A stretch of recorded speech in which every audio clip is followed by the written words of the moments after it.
آج کیونکہ تعلیمی نظام پر بات ہو رہی ہے تو قائد اعظم محمد علی جناح نے پاکستان کے قیام کے فوراً بعد جب پاکستان کے تعلیمی نظام کی پالیسی اور آئیڈیالوجی کو متعین کرنے کے لیے تسلسل کے ساتھ کچھ میٹنگز کا آپ نے انعقاد کروایا، تو میں یہ چاہوں گا کہ کیبنٹ ڈویژن کی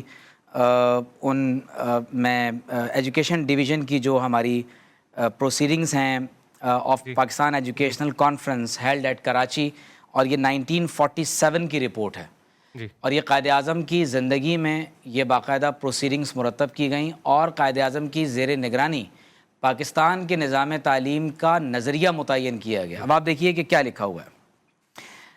The committee then passed on the supplementary agenda and recommended that the educational system in Pakistan should be inspired by Islamic ideology۔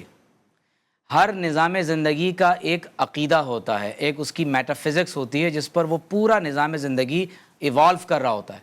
تو قائد اعظم کی موجودگی میں جو ایجوکیشنل ڈویژن کی جو پروسیڈنگز ہیں اس میں یہ متعین کیا جا رہا ہے کہ دا ایجوکیشنل سسٹم ان پاکستان کا نظام تعلیم نظریہ اسلام سے متاثر ہوگا۔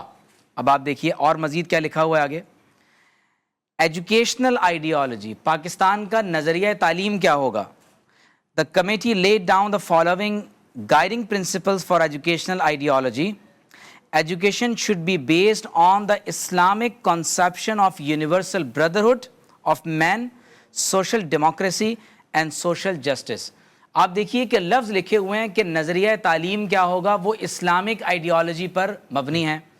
پھر اسی طرح ایک اور جگہ لکھا ہے پوائنٹ نمبر 18 میں کہ that the ideological basis of education be Islamic conception of universal brotherhood of man, social democracy, social justice and the cultivation of democratic virtues, that is to say tolerance, self-help, self-sacrifice, human kindliness, etc. and the consciousness of common citizenship as opposed to provincial ایکسکلوزفنس۔ تو اگر میں اس کا خلاصہ کروں تو اس سے یہ بات واضح ہوتی ہے کہ پاکستان کے تعلیمی نظام کی آئیڈیالوجی قائد اعظم محمد علی جناح نے، ہمارے فاؤنڈنگ فادرز نے پاکستان کے قیام کے بالکل ابتدا میں متعین کر دی، اور وہ ہے اسلامک آئیڈیالوجی۔ اب اسلام کا جو تصور حیات اور تصور عبادت ہے وہ صرف مسجد، ممبر اور محراب تک محدود نہیں ہے۔ ہم ریلیجیس سیکولیرٹی کے قائل نہیں ہیں، ریلیجیس سیکولرزم کو ہم نہیں مانتے، تو لہٰذا یہ تقسیمات کے یہ دینی علم ہے اور یہ دنیاوی علم ہے، تو اسلام تو اس تقسیم کو قبول نہیں کرتا۔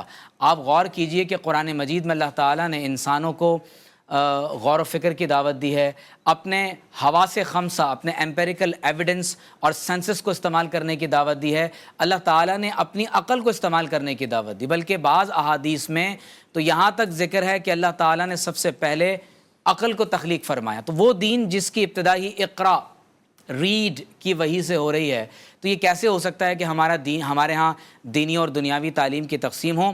بعض ممالک کے نظام تعلیم کو جب سیکولر کیا گیا تو وہاں خدا کا نام، چاہے وہ کسی بھی مذہب سے تعلق رکھتا ہو، گاڈ ایز ورڈ سلیبس کا پارٹ نہیں بن سکتا۔